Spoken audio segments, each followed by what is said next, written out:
What's up, family? It is Caden here with Urban Finance. I am super excited about our conversation today. I am here with my brother, Devon Livingston. What's He going is on, bro? Mr. Make It Happen, the owner of Loose and Tone Fitness. And so I'm really excited about this conversation as we are getting into the new year. But as I always say, as we're coming in, if you jump in, just let us know, say hi, say what's up. And throughout the entire conversation, if you have any comments at all, let us know in the comment section. We'll bring it up on the screen and I'll ask Devon. So, Devon, can you tell the folks a little bit about yourself? What's going on, bro? First off, I'm happy to be here. My name is Davon Livingston. I go by Mr. Make It Happen on Instagram. I am I'm a motivator. I'm a leader. I'm a personal trainer and coach. I've been running my business now for 14 years. It's called Lose and Tone Fitness, and where I bring holistic health and fitness to our community. The three pillars of health and wellness, and that's through the spiritual, the physical, and the mental. And I try to bring that into my program through motivational quotes, through nutrition, and through the fitness that I do. So I'm just here to really serve, to really help people, and that's my mission, bro. That's my mission, to give back and to really serve people. I love that. I love that, man. And so I'm excited for our conversation. We're going to be talking about how to set the perfect New Year resolution. And anyone that's on this channel know that we're typically talking about personal finance. But one of the things that I've always feel is like fitness goals and finance goals are one in the same almost. And to be honest, I've always felt that fitness goals were harder than finance goals. And so if I'm talking to a fitness master, all of those things that can apply in the fitness aspect, health and fitness sphere, I believe can easily translate to any other areas of your life, like Devon was saying. And so I'm really excited to kind of get into this conversation right now. Yeah, So, absolutely, bro. and so can you tell us, and I'm always curious to get people's own like personal stories. And so can you tell us what some of your New Year resolutions are, if you have any? Bro, honestly, I try not to make too many New Year's resolutions, honestly, but Mm, one that stood out to me specifically, I'm gonna just put this out here. My goal is my mom has about, I'm gonna put this out so everyone can hold me accountable, everyone just knows. But my mom probably has about 7 more years until she retires. And my goal mm. is to cut that in half for her. So to allow her to be able to retire. Woo! Yeah. So I'm gonna put that out. I'm gonna put that out there. I'm gonna say cut it in half. In my Mm. mind, I really wanna shoot by the end of this year, my mom won't have to work. So Man.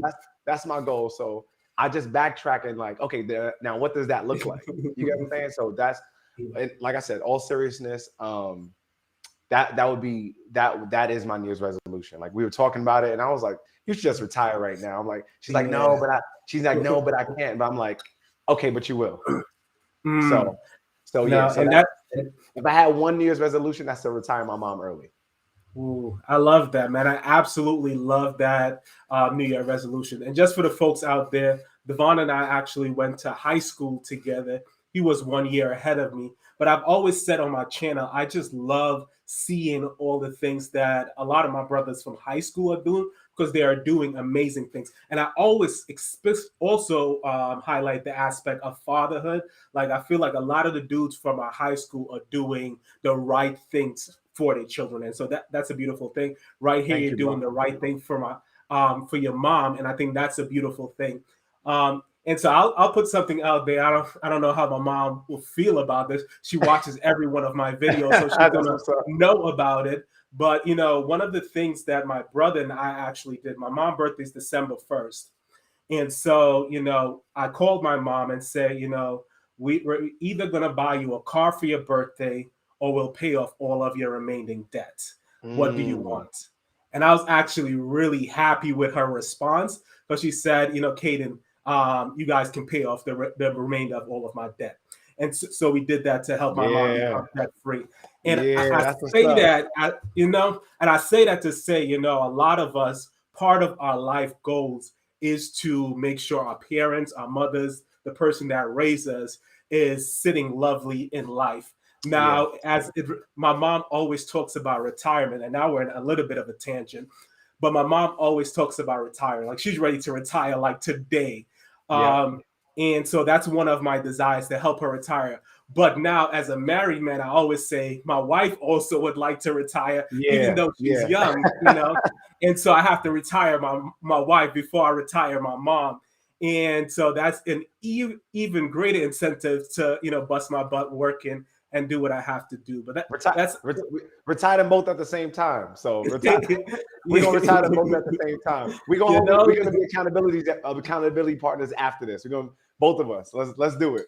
Man, I'm ready. And so, can you tell us, I guess, if you think there are, what are some differences between finance and fitness goals? Are there differences? What are your thoughts? You know what? Honestly, I feel like fitness and finance goals go hand in hand. I mean, it's great that you put that together. I mean, you see the shirt that I wore in the thing. Fit is the new rich, and I don't just mean that in a monetary sense, but I mean that in a spiritual sense. You know what I'm saying? I mean that in a way that, when your health is better, you're able to put more out, right? You're able to put out more energy. You're able to, work harder towards your goals, work smarter towards your goals. So I believe that there is a lot of overlap. One thing I probably would say that where finance differs is that our ideas around money are much different than our ideas around fitness and health. And what I mean by that is that it's so kind of like taboo for us to kind of really talk about. And let's be honest, especially in the African American culture, like we don't really talk about our finances. We don't share tips on how to invest. So a lot of us don't know. Well, I'm speaking from my own experience. A lot of people that I either grew up with or friends that they don't really know or they didn't know. Now information is much more accessible, but it's still a thing that we kind of like, we don't really share and talk about finances, and being that we're a part of a population where we're like the most neglected when it comes to things like that. And we can really use this information and this education for all of our generation, not just the ones before us or after us, but I mean ourselves as well. I think that the taboo-ness around finances definitely can change, should change, and just make it more, just like everyone wants a six-pack, everybody wants to lose the weight and things like that. It's like, why can't we all be wealthy? Why can't we all have, why shouldn't we all know how to create generational wealth? I think we're talking about it more now, but really learning, knowing how to implement it is probably the biggest difference. But to your point, there's a lot of habits and overlap that, if you already have in your financial life, you can apply it to your health and fitness life. If you have it in your fitness life, you can be able to, those same disciplines, you can be able to implement and apply to your financial life and goals. And so kind of going from there, what are some, I guess, things in your fitness life that you usually counsel people who feel like, okay, Devon, I really don't feel like I can do this, or, I tried a little while and I fall off the bandwagon. And so what are some things that you usually counsel people to help them overcome those obstacles? One of the biggest things I use to help people overcome those obstacles is definitely understanding that you need to have a plan, right? The same way I've made this correlation between the two before. The same way you may or may not have a budget is the same way a financial budget is the same way you need to budget your calories. It's the same way you need to budget. You should budget your personal life, your fitness life. You get what I'm saying? So the two plans go hand in hand. So if you're able to have that same type of discipline, like I said, that same type of discipline in your financial life, in your work life, then we should be able to do that same thing in our personal life. But unfortunately, for a lot of us, and this is where it starts to differ, we tend not to prioritize ourselves. You get what I'm saying? So like we always put ourselves last, we put ourselves second. And, those are some of the things that definitely have to change. So understanding how to make a plan and how does that plan fit into my life? Because let's say you had a fitness goal, for instance, right? And it's like your goal was to lose 20 pounds. Now there's a couple ways that you can do that. You can lose, You know, some people might say, oh, I'm going to lose 5 pounds a week for the next four weeks. Someone might say, you know, I'm going to try to lose 1 pound a week for the next 20 weeks. So how you go about it is your specific plan. So, you know, that's the difference. You know, you should be able to make a plan and come up with something that fits into your lifestyle. Just like you're making a budget. You know, if your goal is to put away 6 months of emergency funds, you know, some people might say, well, I only have $100 after paying my bills and paying the necessities. Well, all right, well, do that until you got 6 months worth saved up. You know, someone else may have a couple hundred or $1,000, or so whatever you have is what your plan will consist of. No, I actually never really thought about it like that, but I love, and I don't think it's ever hit home to me like that. But I love the fact that you compared it to making a budget. You know, my wife and I actually yesterday, a little late, but yesterday we sat down and made our budget for the entire year. So we do a yearly budget, and so we sat down and made the budget for the entire year. And so we know exactly our saving goals. We know how much we're spending. We know how much needs to go back in the emergency fund. We know how much we're spending on gifts. We even planned for next Christmas already. All of that is accounted in our annual budget. It's detailed. It's written. If we go off track, we will know that we're off track month by month. Love it. And so it is very detailed. But, you know, for me in my fitness life, you know, I don't have nothing like that. And when you were originally talking, I was thinking to myself, I put my fitness at a higher degree than my finances, you know, because I feel like our body, how we keep ourselves, both mental, physical, and spiritual health, those are some of the most important things in life. Absolutely. You know, even more important than finance and money. But I spent a lot of hours planning my finances. I spent a lot of hours budgeting, but I don't spend nearly that amount of time. I don't know if you can hear me. I think my camera looks frozen on my end. I can hear you. Can you hear me as well? Yeah. Do I look frozen to you? Yeah, you do. Do I look frozen? No, you look fine. Okay. Let me see if I can. So good. These just technical difficulties. I'll ask you a question, put you on the screen while I try to fix my frozen screen. Absolutely. And so what makes you so successful at accomplishing your goals? Yeah, so just the same thing that you said, and I love the fact that you said that. My wife and I we're definitely going to do that again this year. We just close out the year by buying our first multifamily investment. So we just did that, bought a multifamily home. It's something that we wanted to do for some years now.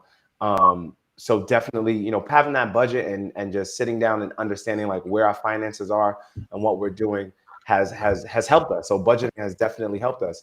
So I think one of the key things that I explain to my clients and try to get them to understand is that you have to have a plan. So it's great to have a goal, right? So one of the exercises that I do is on a sheet of paper, right in the middle of a sheet of paper, you write down your goal. Your goal could be whatever you want it to be. You know, we can use this for health and wellness. If it's a weight loss goal, let's say you want to lose, again, 20 pounds, you put that in the middle of a sheet of paper, right? Right above that goal, you put the reason why, because the reason why is going to keep you motivated during times that are going to keep you committed during the times when, you know, you no longer feel that same drive and motivation every single time, right? And then under your goal, you put your plan. That's you start with the resources that you have, and you start to implement that plan, the first 3 steps of that plan. So I'm big on writing things down, creating a plan, creating a schedule, and looking at someone's entire day and saying, okay, well, this is where I can fit in. This is where I can fit in my exercise. This is where it's going to be best for me. You know, because what good is a plan if you can't stick to it? You know, so it's not just what to do, it's how to implement it. You know, so someone can give you a meal plan right now, or the best fitness to get you in the best shape of life. But if it doesn't fit into your lifestyle, if it doesn't fit into the time that you have available, or even, you know, fit the skill set that you have right now, you know. So for everyone with a New Year's resolution that may say that wasn't working out at all in 2021, and now for 2022, they're like, you know what, I'm gonna start going to the gym 4 days a week, 5 days a week. that's a pretty ambitious goal. Like that's really Yeah. good, but you may not be ready for that. So your plan should fit your plan should fit the level that you're at right now. So maybe only once or twice going to the day and making it realistic, So coming up with a realistic plan has definitely helped me to hit some of my goals. So yeah, I want to retire my mom. So the way it's looking, retiring her is a big feat all in itself. You know what I'm saying? It's just because I make it, but doing it in 3 years is one thing, but doing it in another year is like, okay, we got to see what type of things I need to put in place, and am I even willing to put in that type of work to do that? So I think that's important as well. Yeah, no. And I'd like to touch on that as my screen cut off again. But if you're watching live, let us know if you have a written plan, either as a fitness plan or a written budget. Let us know in the comment section, yes or no. Do you have a written plan? And so I'll ask you in a level of transparency. Do you have a written plan to retire your mom? I do not have a written plan to retire my mom. I know I approximately know what her number is. We haven't spoken about the number that she needs to retire, but I know what things I need to put in place in order to hit that number. No, right. So I know what things I need to put in place to hit that number. I know what that looks like.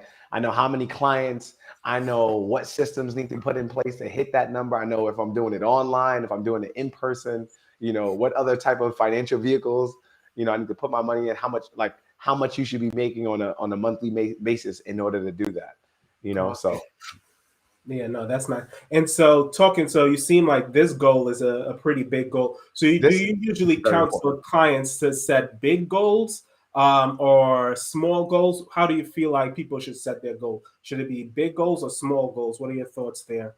I feel like the goal should be as big as you possibly can imagine it.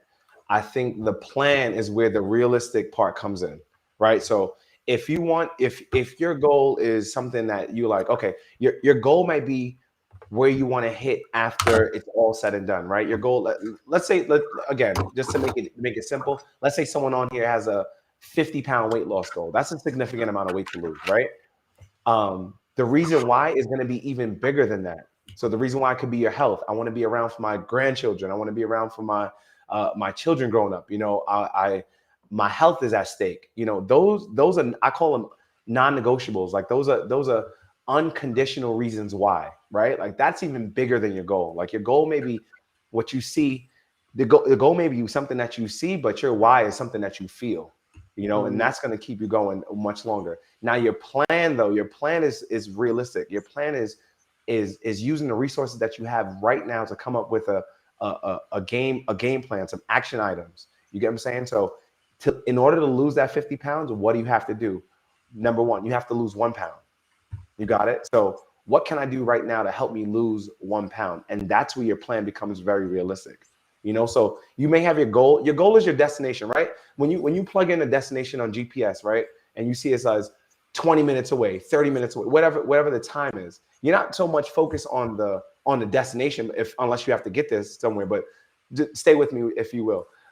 If your destination is 100 miles, you're not worried about that. You're worried about the next step. Like, where's the next turn at? Like, that's what I want to know, Siri. Where's the next turn? What's the next exit I need to get off? So I feel like although the goal may be a destination that you can't see right now, the plan and the steps that you take, you can see those. And those are more important, because as you start to knock out each step and the plan one step at a time, then you're getting a little bit closer and closer and closer and closer. And then you see that ETA start to drop. And then you see the funds in your account start to go up. And then you slowly start to see the weight go down on a scale. So each one of those steps are just as important as you hitting your final destination. No, I absolutely love that. And really, I'm definitely someone who, like, when I'm looking at the GPS, I'm literally just looking for the next turn, Bro, you just all you doing is looking for the next turn. Like, you know what I'm saying? You because let me put it like this. And for anybody that's tuned in right now watching this, if you get nothing else from this live, like, the person who you are right now and the person who you become as you take the steps and go on your journey is someone totally different. Like the person I'm going to have to become in order to retire my mom, I don't even know what that person looks like right now because Oh, I'm not no. that person. You get what I'm saying? If I wanted to become a professional athlete right now, right? Yeah. Like I would have to put in hours and hours and hours of practice. By the time I'm finished, I'm going to be so much more conditioned than I am right now. I don't even know what that feels like. But as I take the steps, I'm getting more and more conditioned. I'm becoming a new person every single time. So it doesn't matter how big the goal is, as long as you take the steps. And the steps could be the steps could be 100 steps. You know what I'm saying? Your destination might be 100 miles away, but as you take each turn, you get a little bit closer. You're like, oh, I'm a little bit closer. Like I've picked up some resources along the way. I've learned some new tools. I've developed some new skills. I know how to use these new tools, you know? So I think that is a major thing. So when it comes to finance, before we bought our home, I had no idea what PMI was before I went through the home buying process. I had no idea what that was. I had no idea that there was realtor fees and that you get what I'm saying? So there's certain things that along the journey, like you don't even know. Like don't get hung up on step 10 when you're only at step 2. You get what I'm saying? Like don't let step 10 like hold you back and keep you scared and give you analysis paralysis and make you not move forward because you haven't learned that. You get what I'm saying? That's like expecting a baby to know how to run. Like, you get what I'm saying? Like, no, I love that, man. There's something. You have to go. Like, there's something about, and I know how as cliche as it may sound, you have to go through the process. Like, you're gonna grow through the process. So your goal could be as big, as vast as you want it. As long as you have the steps and you know the right steps to take, and you're being realistic with the resources that you have, you will become that person that you need to become in order to hit that goal that you want to hit. And so I'll ask this question and then I'll make a comment. So, how do we become that person? Ooh. Like, and how do we become that person? And so before I'll go back, so it's a comment that I was going to say. In the church, we have this saying that God don't typically give us the whole picture, because if he did, we would never want to go on the journey, And it's like, as we go on this journey, God removes certain obstacles that's on this journey from us, or he may help us to overcome those obstacles. Absolutely. But just seeing the entire picture with those obstacles in it would absolutely freak us out. And I love what you were saying, that, we're not the person that we'll have to become to hit some of our goals, especially if it's huge goals. Because if you're like, okay, Caden, if you want to lose, let's say, 20 pounds, right, you'll have to be doing 100 push-ups a day. And you just say that, right? Or 100 push-ups in the morning, in the afternoon, and in the night, But in your plan for me, you have me starting at 5 push-ups on the first week, and 20 push-ups on the second month, and 30 push-ups, and it's gradually increasing. But just hearing that, you have to do 100 push-ups may sound overly aggressive, and you may give them, say, oh, I can't do that. But if you're doing it piece by piece and eventually working yourself up to that person that can do that 100 push-ups, then it doesn't seem as aggressive. And so I actually love that idea of, we're not even the person that we need to be, that we will be when we accomplish some of the amazing things that we plan to accomplish. Yeah, bro. That sermon. That's a good word right there. Yeah, bro. Like, let me know when you do. Let me know when you do. Bro. I need to be there. I'll give you some of the credit. I'll give you some. So, I don't even listen. You know what?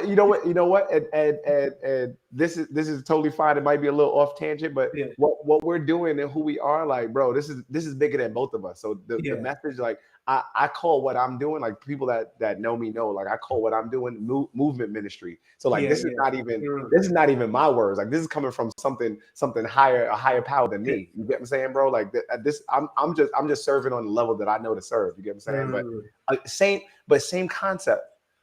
If everything that we have right now, this camera, whatever, at some point was like a thought in somebody's head. So the fact that you have this goal on your mind, in your heart, whatever it is, like, that is already enough to start to implement something and go after it. You get what I'm saying? Like, right now we're living through a time when people are like traveling to other planets and things like this is all a thought in someone's head. So again, the goal could be as vast as you want it to be, but you have to be in control of the steps that you take.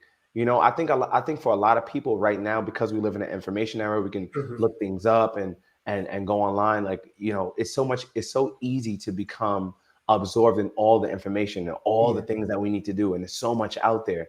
But if you just take one thing and just focus on it, so back to your original question about Mhm. how do you become, if you just take one thing and just focus on it, like I'm just laser focused right now. So back to the Mm. question about how I'm laser focused on certain things. I don't watch a whole lot of TV. I barely watch TV. If I watch Mhm. maybe 4 hours of TV for the week, like like, that's a lot, you know. Uh, Mhm. I'm constantly reading and writing things down. So we have to adopt new habits in Mm. order to think on that level. So if first off, if you're someone that is thinking from not an abundance mindset, if you're thinking like, oh, what if it doesn't work? So the first thing is changing your mindset. Mhm. You cannot think at any point that what you're trying to accomplish is going to fail. Yeah. Yeah. If that's the case, what you already thought is the action that you're going to put into whatever you're trying to do. So that's the first thing. So how do you become? Reading the right things, but Mhm. then also implement all of the education and all the knowledge that you've learned, you know, a wisdom, applying all of it, right? Getting in the right environment, getting around people that are doing the things that you aspire to do, getting a mentor, getting a Mhm. coach. Like, these are all of the ways that we become, because a lot of times there are people around us that we trust and love that see things in us that we don't even see in ourselves. So having the right Mhm. environment around you is big. So all of these things are all ways that we you know, become more, think more of ourselves, so that we can actually do more. Awesome. Thank you. And so if you're watching live now, well, first and foremost, go ahead and smash the like button for the YouTube algorithm, or if you're on Facebook.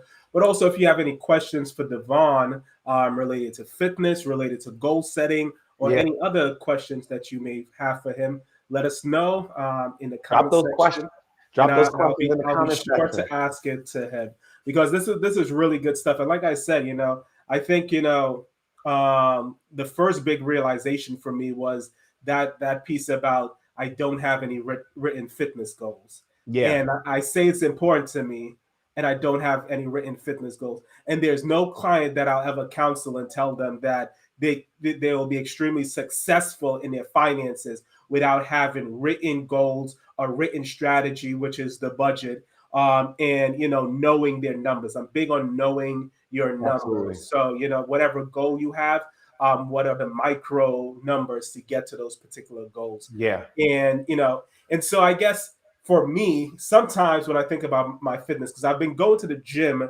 before December 24th, when my gym took a brief break, 5 times a week. I was going 5 times a week.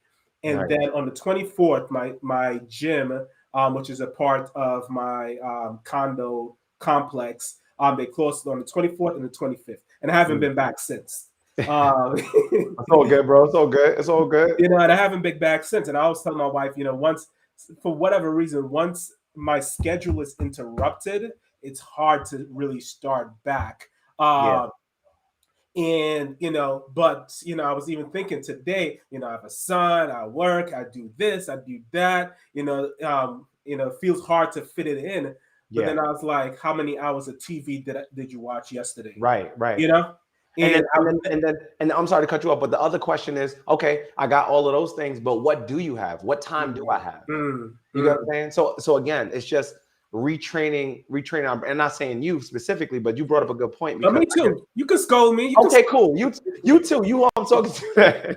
So anybody else is in Caden's boat as well. me. It's okay, but what resources do I have that are accessible to me? Do I have a yoga mat in my house? Do I have a floor? I always ask my clients that. I'm like, do you have a floor at home? Do you have enough space to walk around? So Mm, do I have online resources? Can I join the gym? Can I go to the gym at least once, twice, or 3 times for the week? You know, mm, so again, I think that if we put more emphasis on the things that we actually do have, and the resources that we actually can use, mhm, we'll understand that we have a lot more than we think that we don't. You know, we have a lot mm, more to get started than we think that we don't. mhm, And then you said something else before too. You was like, "Oh, I fell off because it was closed on the 24th and 25th."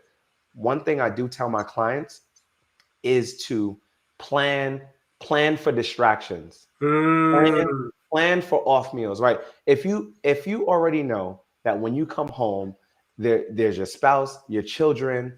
I'm already going to be feeling kind of tired and things like that. Maybe working out in the afternoon time may not be your thing. As much of a non-morning person that you may be, you might have to make the sacrifice and get up at 45 minutes, 30 minutes before your normal alarm clock to get that workout in. Because that's always the first thing I get from people, like, oh, I can't, you know what? In the evening time, I can't do this because my kids, my spouse. All right, I'm like, so let's do it first thing in the morning then. Yeah. Let's do it at 5 a.m., 5:30. But then my sleep will be well then we just got to work backwards. Well, then that means you got to get to bed a little bit earlier.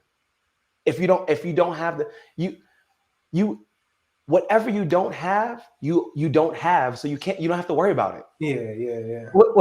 Whatever time you don't have, whatever resource you already don't have it, so you don't have to worry about it. So if you can't do it because the spouse, I got tutoring, I gotta pick up the kids, I gotta make food, I gotta make sure the homework is done. Well, then that means you gotta get up early, bro. That queen, king. That means you gotta get up a little bit earlier.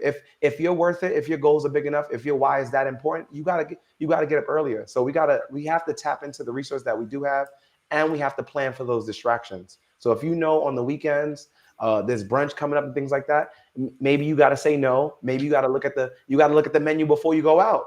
You gotta eat breakfast. Don't go out hungry. Yeah.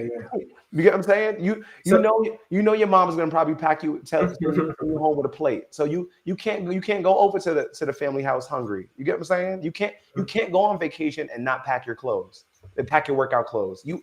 So we gotta plan for distractions. No, I love that. And so I guess a quick question. Do you think people make too much excuses in life as it relates to their goals?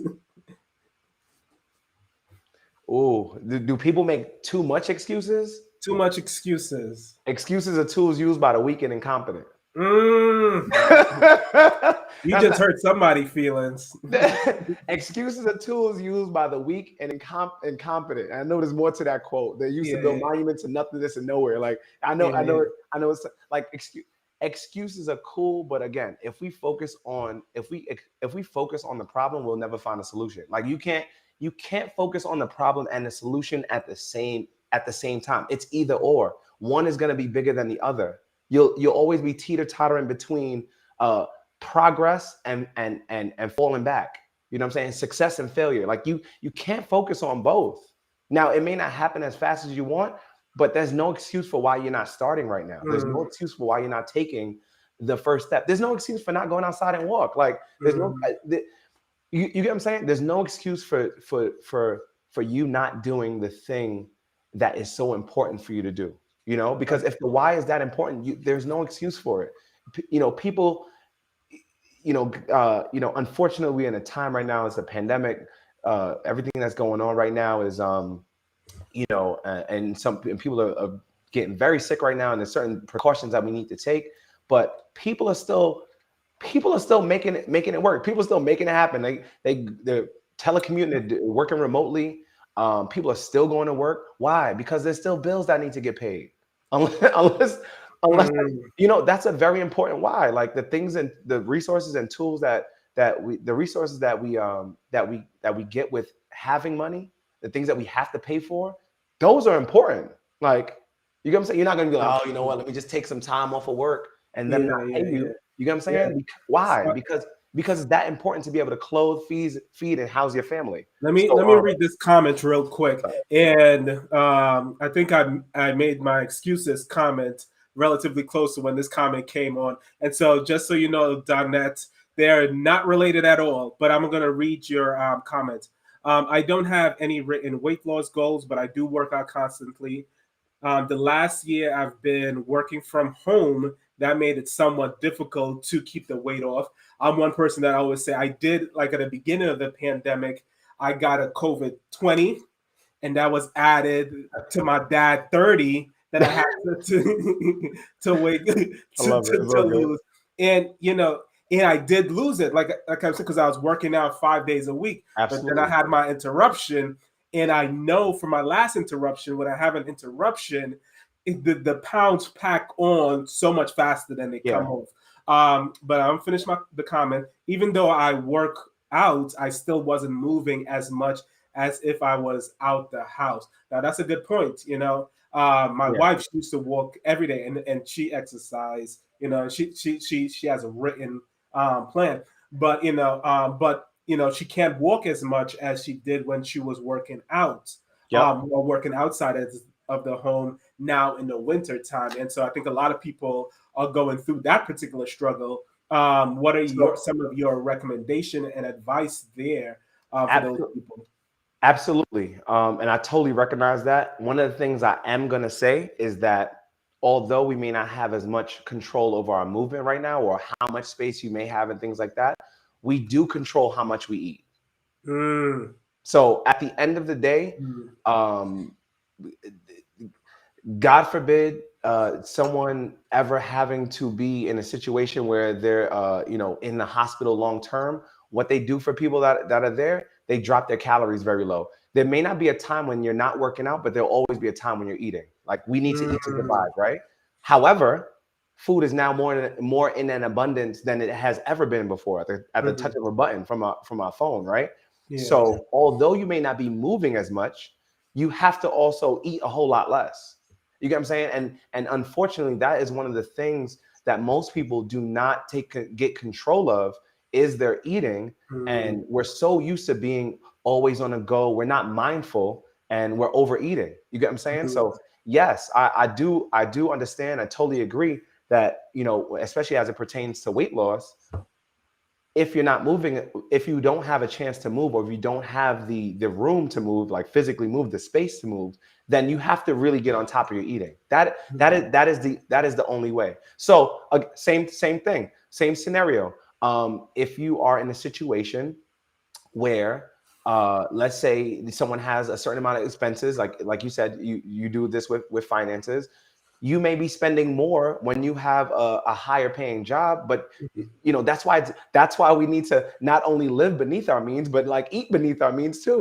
So you can't you can't go out splurging and buying certain things on a weekend when you don't have the income for it. So same thing goes for the calories. You can't go out splurging and binging on food when you're not also burning the amount of calories that you were burning before. And going Mm, into the pandemic, going into this, a lot of people were working out so vigorously that they didn't have control. You already didn't have control over your eating going into this pandemic, but you had the workout as a buffer. Now you mhm, pick out that buffer, and now eating is here from an mm. all-time high. So that is the difference. So there needs to be more emphasis put on the nutrition portion of the fitness now. Hmm. And maybe this may come off as an excuse, uh, but I feel like it's so hard to change your eating habits. And so I'll be honest, I as one of the things that I did is I stopped Yeah. eating as much, and that was relatively easy to do. I Yeah. still eat the same things, but I stopped eating as much because I was like, because it was getting out of control. And so, but it feels like it's hard to change what you eat. And so I guess, and I'm thinking of what I would tell people if they were to tell you, like, it's hard not to spend your money on things you want or something Yeah. like that. But I guess from a fitness perspective, what would you say to people that's like, I don't feel like I can really change what I eat? Is it to cut even more back on how you eat, or is it So just stop making excuses? so the realistic answer is that the good thing with food, well, the good thing with finances is maybe you're not buying, maybe you're not eating the same type of calorie dense food. So one of my things is, if someone's having a hard time, if so, I'm gonna put it like this: if there are specific foods, right? We're talking about food specifically. If there are certain foods that you may already have allergic reactions to, that you cannot eat because you have IBS, or you have upset stomach or allergies to certain things, you need to cut those foods out completely because your body's already telling you. So you don't want to keep waking up with hives or having acid reflux at Mm, night, or or upset stomach all constantly. So there are certain things that we definitely need to cut out. On the other side of that, when you speak about like, oh, how do I change up my eating? Sometimes I feel like we just need to eat more of. So if your issue is what happens with a lot of clients is when they're coming from areas of overeating, they're used to eating, large quantities of food. Instead of just completely cutting out, I'm like, all right, cool. So let's look at the foods that you are eating and let's try to have more fibrous foods. Like instead of you having the muffin or the bagel first thing in the morning, or the toast with cream, toasted butter, or having the job has bagels and things like that. Like, let's go for the fruit instead. So if you're telling me that, hey, I'm hungry, it's like, okay, well, let's just find something better for you to eat.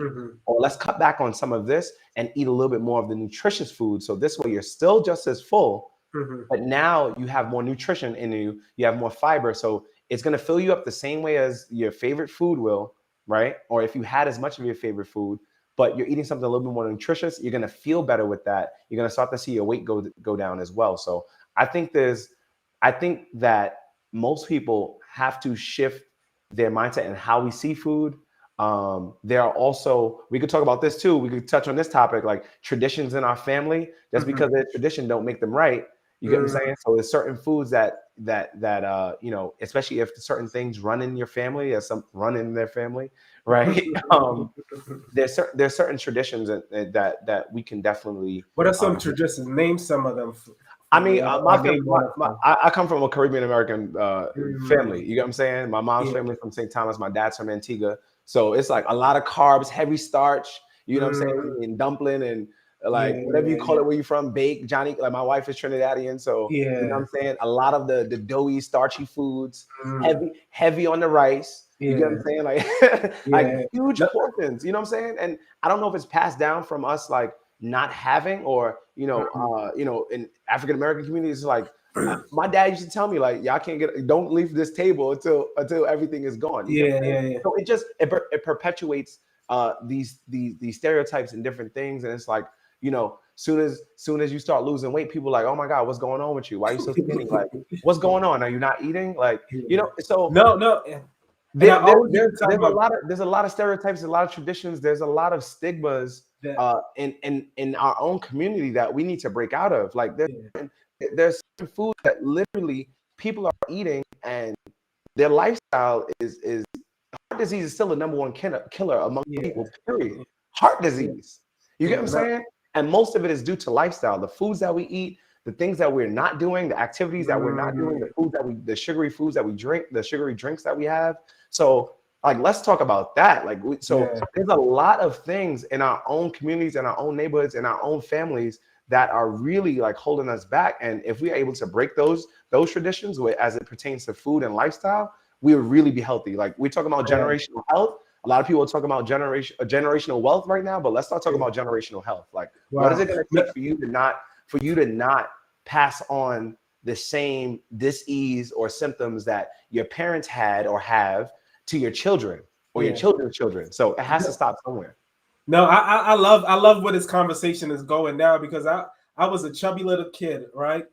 And the thing is, and I remember what gave me the most, I used to, from the islands, born in Trinidad. And so I used to have this big plate of rice and chicken and, and all these different starches, like, right. You know what I'm saying? And, and I used to eat all of it. And my family loved it. My uncles, everyone's like, oh, it's a kid, and look how kid and let's eat now, boy. It's this big celebratory thing. Yeah. But it's the reason that you're fat. Is the reason that I was a chubby kid. Right. And they celebrate the eating. Even today, people will say, like, if you go out and you don't eat as much, someone will probably comment, you're okay, you're starving yourself, you're on a diet, and sometimes jokingly but kind of offensively. And so there's always kind of been a negative stereotype in the Black community with not eating a lot. And I don't know where it came from. I don't know where it originated from. And it's celebrated to have these big plates of food and see who can finish it. And I love what Carrie said. She said the clean your plate method has promoted obesity. And we still have that. And we're still passing down those traditions like you mentioned. And so should we be trying to get rid of those traditions, and I'll start with this one because this one I think is prevalent for all of us. We give children sometimes more food than they can eat, and then tell them to clean their plate. And as a father myself, I know sometimes kids don't want to eat at all, so Right. I'm not denying that. But as someone growing up in a Caribbean culture with a mountain of food before me and still having to clean the plates, we're killing each other. So I guess, what are your thoughts on the clean your plate method that many parents promotes?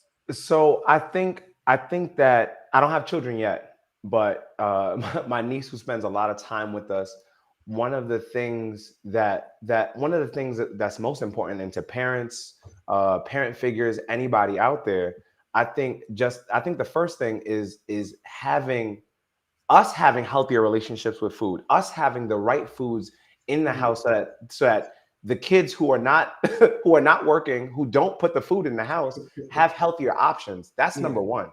So I think the parents, the elders, need to understand that, because I I really despise, I don't want to say the word hate, but I don't like it when I may have someone that comes to me and is like, oh, I need to get my child, can you help my child lose weight? Like, I want to sign my child up. And my first question is always, are you signing up with your child?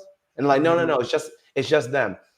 And then my mind immediately goes to, well, who is feeding this child? Yeah. You get what I'm saying? So it's like, so, your children, again, my mom at her heaviest weight was 324 pounds, right? We didn't touch on this too much. Like, I've seen people in my family die due to complications of diabetes. I seen my dad have like a kidney stone, like, attack. It was the craziest thing. It was weird, but not weird, but it was just I was like, wow, like, someone can have a kidney stone and something's up with their kidneys, and from eating too much meat and processed foods and drinking heavily.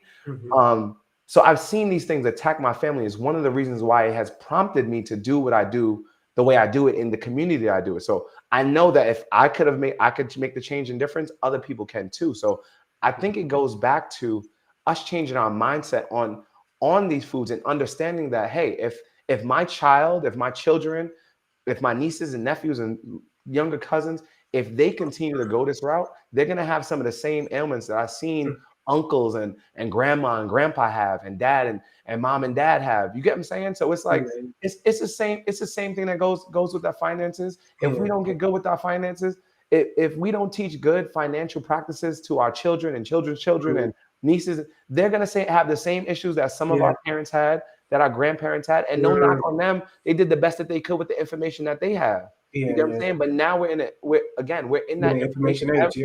We're in that information stage. We know all of these things. So my question is, why aren't we changing habits? And it always goes back to, back home, and we are not eating the same food that our ancestors used to eat. Things are not the same. So when grandma and everybody back home used to have to go walk to the market and go walk in the hot sun back in Trinidad and Antigua and wherever they're from, and there wasn't KFC on every corner. Let's talk about there was no chefette everywhere. You got what I'm saying? When all of these things were happening and people had to, like, go out and like really harvest their food, we're talking about a different way of life. You get what I'm saying? And I 100% feel that, because coming from the Caribbean, and this is something, maybe, like I said, my mom watches all my videos, so I don't know how you feel about this comment, but I don't think, and I've always said that I don't think I've ever ate a salad in the Caribbean. No. Like really, we're growing up in the Caribbean. I don't think I've ever. I'm sure they have salad now, right? But I don't think I've ever eat a salad. And when I think about green, there was other greens. You know what I'm saying? You eating callaloo is the only green I remember eating in the Caribbean. But I mean, you eating spinach. You know what I'm saying? Chickpeas. Like, there's so many. Yeah, but that's what I was gonna say. That's the comment that I was gonna make. And not in a good way. But my grandmother generation, they grew up on a lot of starches, breadfruits, cassava, rice. But they didn't have all of the junk like you were mentioning. They didn't have snacks. They were snacking on apples if they can get an apple, not on apples, mangoes, and pumaraks and stuff like Tropical that. fruits. But they didn't have Fruits, any right. junk food like that. And sometimes we're holding on to the culture and saying, my grandparents, like you mentioned, ate like this, but they didn't eat the junk you're eating as well. They didn't have none of that. And a lot of times they walked to and picked, like you mentioned. And so I think, sometimes I feel like people, need the right information, like you're giving right now, to say that, yes, your grandparents may have ate some of the stuff that you're eating, but they didn't eat all the other crap that you're eating. And it makes a huge difference. And they didn't eat it in the same way. My grandmother, God rest her, she passed away last year. My grandmother, I never seen my grandmother use a microwave. My grandmother did not use a microwave for nothing. If it was in a package, unless it was like Lipton tea or something like that, she was not eating it if it was in a package. Everything was so like beans in a can and things like that. She wasn't even messing with that. Even here, you get what I'm saying? So again, we have to not make excuses for the traditions that we want to continue to have with the new processed foods or with the new way of life that we have now, because they are not the same. So in order for you to eat the same way that your parents had, you would have to go to a farmer's market nowadays. You get what I'm saying? Do we have much access to farmers markets? Depending on where you live, you may or may not. Now we have things like Trader Joe's and Whole Foods. And then the next conversation becomes, well, those things cost so much money. So it leads us down a rabbit hole of other things. But to come back to the original part was like, we need to stop making excuses for why we're not breaking the traditions that are holding us back in the first place, for the things that are holding us back in the first place. Yes. Now, don't get me wrong. I love tradition just like anybody else does, right?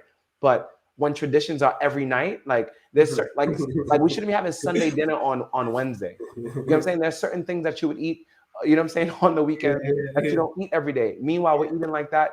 We eating like that for lunch on a Thursday afternoon via Uber Eats. You get what I'm saying? No, and I always say, Carrie must be either from Trinidad or the Caribbean, because Carrie's from Barbados. She said they only hot up food on the stove. Carrie's Asian. Shout out to Carrie. Shout out to Carrie. Shout out to the Bajans too. Shout out to the Bajan crew. 246 crew, heavy in the building. A lot of Bajans in Boston. But I was gonna say that, and I kind of lost my thought. And what's up to Tasha Brown too, who's in the comment section, as well. I think it's a lot different, and we need to get a handle on the tradition. Again, we just have to. I think bringing it back in. I think we just need to identify what barriers we are facing right now. I think that's the most important thing, and being mindful. I'm not telling anyone not to eat your favorite home cooked foods, and food is such a eating food is such a spiritual thing, right? It brings back memories, the smells, how we make it. We pass on tradition, so never forget that. But there's also a best practice of how we should do that. You get what I'm saying? Same thing with finance. Like, oh, what I shouldn't enjoy myself. I shouldn't pay myself back first. There's a fine line between paying yourself back and wanting to reward yourself and overindulgence. You get what I'm saying? And that goes with food and your finance. The line is actually pretty clear, I think, on both of them, and we be doing it horrible jobs. I know I can eat better, so I'm speaking to myself mostly. Absolutely. But one of the other thing that I was saying, even like and thinking about Caribbean mac and cheese, like I always people always play Caribbean mac and cheese, because growing up in the Caribbean, you really didn't have that much cheese in your mac and cheese. And I always tell my mom, like, now today, like, is that because we just didn't want to put any cheese, or we couldn't afford to put a lot of cheese? The same thing when I came to the States, like our peanut butter, and you like things sometimes how you grew up with it. Our peanut butter and jelly had like one sliver of peanut butter. It's barely any peanut butter on the bread. And like I said, I never know if it's like we just couldn't afford peanut butter that much, so we weren't wasting it. And that's the other portion of it. Our grandparents and some of them, their portion sizes were different because way different, bro. the availability of stuff was a lot different, you know. And like I said, I can't say it was because we couldn't afford to put more peanut butter on the bread, because I don't know, you know, maybe we just liked it like that. But you know, I know that there was a lot less. I think that may be the reason now looking Yeah. back at it, but who knows? Well, one of the, I mean, I could tell you definitely because I've researched and I do study things like this. But one of the reasons also being is that before, like I said again, the food is different. Before we used to eat more whole foods. We used to eat more whole food. So like all the things you name, yam, cassava, you know what I'm saying? If you eat callaloo, like those are all vegetable, those are all root vegetables. You get what I'm saying? Yeah. But now there's things, now we can have pizza, now we can have pasta. These foods are very high calorie dense with little nutritional value. So nowadays, and then we have all the sugary drinks. You get what I'm saying? If you wanted something sweet before, like I'm sure they had to have like fruit juice, like you cut a coconut open it. You know what I'm saying? Like if we want to talk about stuff like before we started getting more industrialized, I mean, this is a totally different conversation, but the fact that there's so many things that are laden with, if you just look at the package of everything, most foods and packages have sugar in them. Sugar is one of the number one most addictive ingredients. Sugar, however you want to, agave, sucralose, whatever you want to call it, whatever it is, it's in food to make us want it more. You get what I'm saying? So it's almost like we have this is why people have more and more food addictions now than ever before. And so we're always chasing that feeling of being gorged and having more food. You get what I'm saying? So there's actually a study that's out about that. But the reason being is the food. The food is not the same, and we must get back to eating more nutritionally dense food, eating food how it was intended for us to have it from the earth, from the ground. Kerry said Morby from the tree bark. But yeah, no, you know, Morby sorrel, even though I do think we put a little more too much sugar in those stuff sometimes. Right. But you know, I'm speaking like Morby and sorrel because they're bitter things. But you know, I still think it's better than sometimes, you know, absolutely buy it. Absolutely.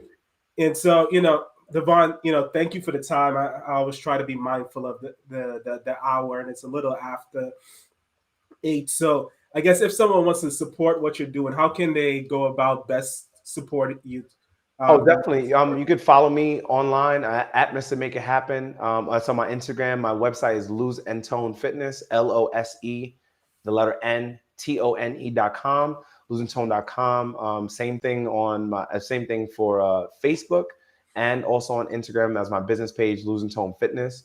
So like I said, I hope that everyone has gotten a lot out of this live, asked their questions. I thank you for this platform, bro, because people need to have this information, and we definitely need to do a part 2. Absolutely. So we definitely need to put that part 2 out there. And like I said, if there's anybody, just as a like closing statement, if there's nothing else that anyone's gotten from this live for 2022, any New Year's resolution, any goal that you have, you must start right now where you are with the resources that you have. 3 things I want you to do. Start right now. Don't put up for tomorrow what you can do today. Where you are, so wherever you are right now with the resources you have is more than enough that you need to get started. So if your goal is going to take you 10 steps, 30 steps, 100 miles to get there, all you need to know is what am I doing next? That's it. So if you need a coach, a mentor, a trainer, something like that, if you need a financial advisor, like that is your next step. If you don't know where to go for the information, for the correct information, go somewhere for the correct information. Get yourself in the right environment around an accountability partner, around people that are going to help you to grow into the direction that you want and not hold you back. Man, I love it. I love it. Thank you again. I mean, if you want to shout anybody out, I don't know if you have anybody to shout out. Yeah, everybody that's on here, Kerry, I want to shout out to you. Like just the people that support, that are in your tribe and mine. Let's continue to share this information. What Caden is doing, this urban finances, this is amazing, bro. Like again, same thing. There's so many people with so many great podcasts and platforms that they're using that I wish that we all can just share this information and really start to implement this. So for 2022, this is the year of implementation, bro. Like let's make sure that we're actually putting to good use all this knowledge, all this information that we have. Because if we don't, then it's nothing. It's wasted.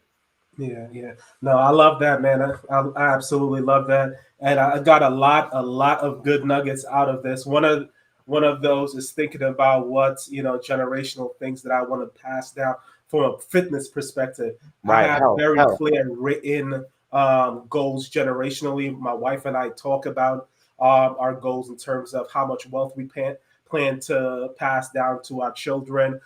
We have, our whatever you call those. What is it called? A trust, those things like trust and wills. Absolutely. And, it's written, it's detailed. And I think this is just as important because sometimes we just allow those old traditions to pass down without even thinking about it. A lot of the things that you said as it relates to the way we eat, that relates to our traditions, especially, I think that kind of hit me really hard. Is like, which traditions as it relates to food should I be passing on to my son and which I shouldn't, and so I think they think that was absolutely amazing. And I always say sometimes people just need permission to change. And I think definitely did that for me with those little bit of nuggets. Thank you everyone for joining the live. Thank you, Lori on YouTube, Kerry on Facebook, everyone else in the comment section, Tasha Brown, everyone that left a comment, everyone on Urban Finance or Black Books Animated or my Facebook page or all of Devon friends and community. We couldn't do this without you guys. And, Devon is in the process of retiring his mom, and he'll need y'all support for that too. And so let's make it happen. All right. That's a fact.